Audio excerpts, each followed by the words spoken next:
Fitore e merituar e 20 vjeçarëve Durrësa ka qenë ajo e mbrëmjes së djeshme në ndeshjen me Partizanin, që u luajt në Pallatin e Sportit Ramazan Jalla në Durrës. Ndeshja e javës së 13 për kampionatin e U20-ave përfundoi me rezultatin 65-52 në favor të Teutës. Me këtë fitore Teuta forcon akoma më tepër pozitën e saj në krye të klasifikimit. Fitoria e rallës së djemve 20 vjeçar të Teuta Basket erdhi pas një loje shumë të mirë të djemve të Detit që fituan me plot 13 pikë diferencë. Teuta udhëhoqi gjithë lojën duke treguar ri të vullnet dhe pasion, mbështetur si gjithmonë nga tifozëria durrësake. Në këtë kampionat, djemt 20 vjeçar të Teuta Basket janë në vendin e parë të kualifikimit pasi kanë luajtur 13 ndeshje dhe kanë fituar 12 prej tyre.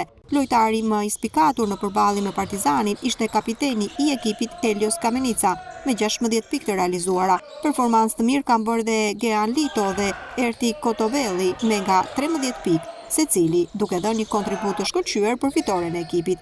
Adriane Televizion i uron 20 vjeçarëve të Teuta Basket për këtë fitore. Ndeshja e rallës do të luhet në Flak kundër ekipit të Goga Basket. Para Teuta Basket, para ekipi i U20.